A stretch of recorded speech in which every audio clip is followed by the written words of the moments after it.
Today's episode of Inside Gaming is brought to you by Robinhood. You can get a free stock like Apple, Ford, or Sprint at no.robinhood.com. Hey everyone, welcome back to Inside Gaming for Monday. That's right, it's Monday. We gotta clap a little bit because this is the beginning of the week. That's great. It hasn't been a great 2019 for Blizzard. That's a good way to start the episode. Yeah, the company laid off hundreds of employees earlier this year. It doesn't have any major games coming out anytime soon. Oh, and let's please not forget this little moment. You guys not have phones? Yeah, you guys all have phones, right? We have phones. It looks like it's going from bad to worse because a new report says a bunch of high-profile staffers are going to leave the legendary developer because of morale problems. Ooh. And one has been with the company for more than a decade, so it's not a great sign when people who have that kind of tenure decide to leave your company. Yeah, so the company's got no fresh money coming in and lots of experienced employees going out. Ouch, Lawrence, that's really bad, right? So this has kind of been in the realm of just like gamer anger for a while. Blizzard fans have voiced their displeasure for a lot of their big franchises lately. World of Warcraft, the latest expansion, disappointed a lot of people. Diablo, for obvious reasons, people are kind of pissed about. But now we're starting to see business signs that the company may not be doing so well, which might mean that this is the beginning of a huge shift for the company. Yeah, they might be going from the hippie company that just makes awesome games and lots of money because their products are good, about dragons fighting each other and screaming and stuff, Cool. to becoming a corporate hellhole that just has to suck money out of its players to subsidize a sinking ship of an esports department. No! Wow. Yeah, we'll see. I hope not. Say it ain't so, Mike.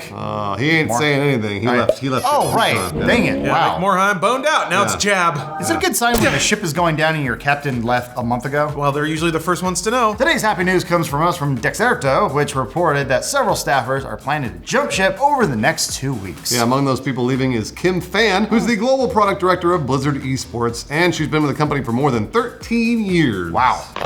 So I guess the question is, why is this all happening now, Lawrence? Dexerto quoted sources who blamed low morale inside Blizzard, especially involving those who work in the esports division. One source singled out Pete Lostellikas, who is the president and CEO of Activision Blizzard eSports. Apparently people are tired of working for him. The source said, quote, "The focus has become commercializing the esports titles instead of making good programs for the community. Many people internally are laying that on Pete, and it has crushed morale among the Call of Duty and Overwatch teams specifically." Oh, man. I'm assuming a lot here, but it does kind of sound like they hired on a ton of people, got a really high burn rate going, and then Pete came in and they're like, you have $20 million to make up this year, you gotta figure out how to do it. So yeah, that can lead to over-commercialization, and certainly people working under him may not be aware of those figures or aware of the pressure put on that department to turn things around and earn some money. So I can see how this situation would get really bad. At least it makes it really easy to just basically focus all your hate on one person. Exactly. So let's learn a little bit about this individual. Yes. Lostellikas came to Activision Blizzard in 2016 from Fox Sports, but some people at Blizzard feel like his background isn't the best fit for esports. Yeah, another source said that, quote, "Right now there's a feeling that a lot of the senior management just don't understand esports, but there's no room for negotiating with these people. They are convinced their vision, which is more in line with televised sports, is the right way to go, and it's just made people miserable." Man, these people. I know. By that. Yeah. Pete and his cronies or something. I don't know. Then again, maybe Lostellikas was just trying to whip esports into shape and make it profitable, which is basically his job. That's it. That's his job. They said, you did sports here, we're bringing here to do sports, do what you did there here, but as we know, with esports and traditional sports, it's not one-to-one. Regardless, Dexerto said it has a whole list of people who are leaving from Blizzard, but only named Fan. Blizzard has already suffered a big departure when it comes to esports. The Overwatch League commissioner Nate Nanzer recently said that he was also leaving and would be going to work at Epic Games. I mean, everybody shits on Epic, but they're the ones employing all the people They right got now. sacks and sacks of money. So Yeah, they I have know. Jesus cash. So he might be the first in a long line of Blizzard departures. Is this a good time, Lawrence, for this to be going on? I mean,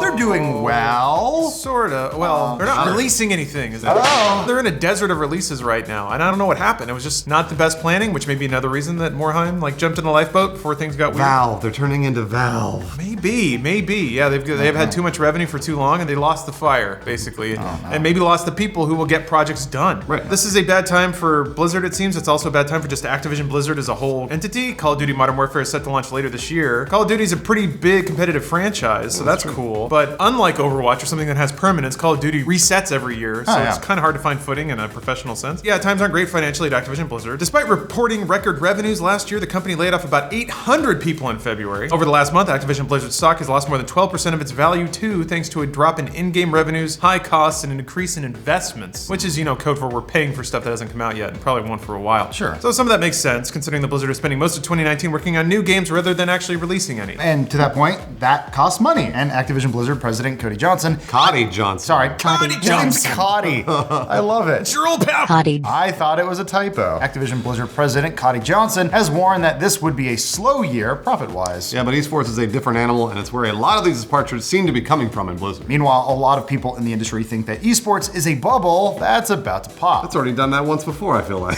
why not At least again? once before, man. On a lot of smaller scales. Yeah. Esports as a whole, there's been a lot of money thrown into it and very little coming out of it. It's all going to like douchey esports team managers. Well, hey, on the 14-year-olds. surface, esports getting bigger all the time, Lawrence. On the surface, yes. Yes. That is like a bubble. It's just growing and growing. It's been reported that global revenues will hit $1.1 billion this year, Wow. up 27% from 2018. That's a huge increase. Then why are all these people leaving? And they're signing big brands as well. The Overwatch League recently named Coca-Cola as a sponsor, as well as Toyota, T-Mobile, HP, and Intel. Lawrence, we're going straight to the top. We're going all the way to $100 ESPN. billion for esports. That's it. I'm leaving for esports right now. I'll Okay. see you guys later. I'm going to right. MLB. They have some openings. We lost Bruce. Okay. He's gonna make $1 million. They fired me. Oh, that was fast. Wow. Laid off. Did you leave or did you get, was it mutual? I got my signing bonus and then I bailed. That's so. cool. That's how you I've do it. never seen that happen in what- this industry before. There's probably a dark side to all this, right, Lawrence? I don't see how.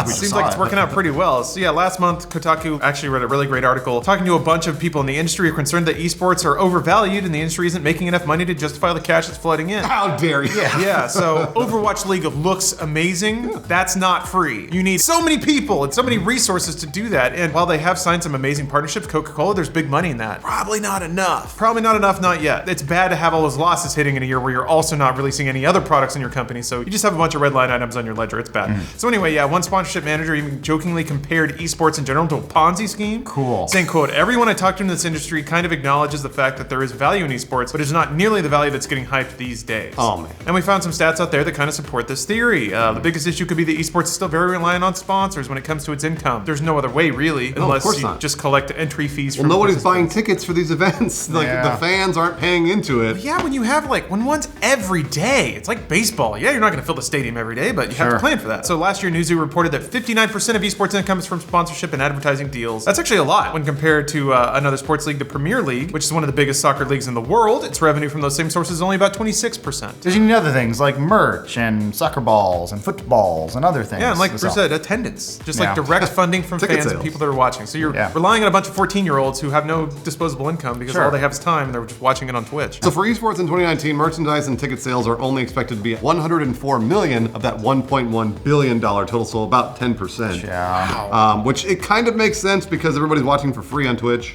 so there have to be more sponsors inserted into those broadcasts. But yes, yeah. there need to be more tickets. Well, and also, theoretically, it's supposed to be part of a huge system. So when people are watching on Twitch, it drives up interest in the game. Then they go back to the game and they spend money on loot boxes. If they're doing that, I don't even know if you can attribute those revenue sources, though. Well, the vast majority of revenue is actually from something called brand investments, which means things like advertising, sponsorship, and media rights. That's expected to make up 82% of total revenues. yeah, so why is this potentially really bad, Lawrence? Tell us why. Because brands giveth and brands taketh away. We know. Praise them. It happens all the time. And if you have to sell them a bunch of inflated metrics to get them to sign on in the first place, it's probably not going to last very long once the brands realize that the return on investment is actually pretty low. So yeah, if third parties decide to pull sponsorships and advertising deals, you just get a collapse of esports. That hasn't happened yet. There's always that danger. We're probably just in a contraction right now. The amount of employed people shrinking down to the amount of revenue that's actually coming in as opposed to the valuation of it, which was probably way too high. We've seen a lot of examples in this in esports, games that were once huge and then fell off, and the market had to sort of adjust and contract. Even inside Blizzard, StarCraft 2 was bizarrely a breakout hit earlier this decade. I was a huge fan. It was really weird to see StarCraft 2 get huge, but then it pretty immediately shrunk down. It only lasted for about a year or two. Tons of money poured in, competitive leagues popped up, but these days it's kind of a shadow of its former self, which is to say it found the right size audience. Right, well, yeah, it was for the, 10,000 people that love it. Yeah. And that was about And it. there's still smaller tournaments, there's still events happening. They're just not stadium fillers anymore because they were probably never meant to be. That might be a larger problem, though, with trying to make a video game a sport. No matter how big a single game gets, it will always fall off as fans move on to the next big thing. Unless it's Minecraft. If you can do competitive Minecraft, Do competitive Minecraft. baby, Does that break the ice thing? you got some pets.com money right there, and I will invest. I think just comparing it to traditional sports is not the right way of going about it. I don't think we've figured that out yet. It's not a nut we try to crack. We keep trying to make this blobby monster into a child, and it's not a child. No. It's something else. It's a blob. There's this weird sort of inferiority complex about everything related to gaming, no matter what it is. Somebody really likes playing Counter-Strike, and they're like, this is just as good as football. It's like, well, no, hold on. Yeah. No one made you defend that.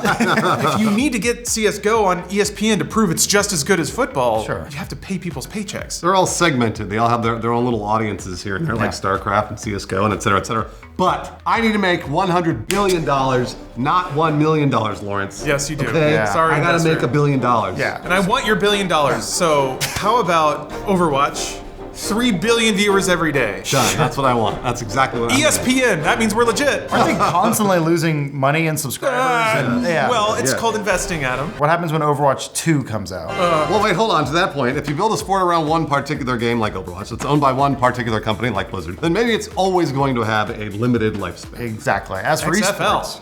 What? XFL. XFL. There's always it's room coming for back, football, baby. too. No fair catches. I don't want to do that anymore. Women in bikinis and hot tubs for some reason. As for esports in general, considering that Activision Blizzard has two of the biggest esports franchises, that's Overwatch and Call of Duty, if that bubble bursts, things could really get a lot worse. Yeah, you'd think that esports would be the thing that would get Activision Blizzard through a slow 2019 when they're not putting out a lot of new games. Yeah, but instead it looks like they've got turmoil in the office, so not good. So Activision Blizzard might need to buckle up because 2019 is looking to be a pretty bumpy ride. Hiring from another media source to bring into your company to make it seem more respectable. G4 did this back in 2004. They hired a lot of people from television to do video game television, Yep. and they had no interest in video games. And I watched all these producers struggle with what to produce because they didn't know how, because they didn't like video games. And I was always like, this doesn't make any sense. Why would you hire people from television that know nothing about video games? Same thing happened to Machinima. Oh, really? No, yeah. Yeah, weird, right? Corporate hierarchy 101. Yeah, Bring it's a in bummer. somebody because they have a clean looking resume.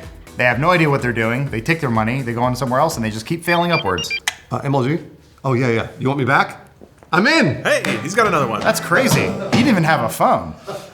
Today's episode of Inside Gaming is brought to you by Robinhood. Now, we've been talking a lot about money. It may seem like esports is not the thing to invest into at the moment, but the market is. If you want to grow your own private equity, and you should look at Robinhood because it lets you trade on your own. But you're not entirely alone. You get all the tools to help you learn how to invest if you're new at it.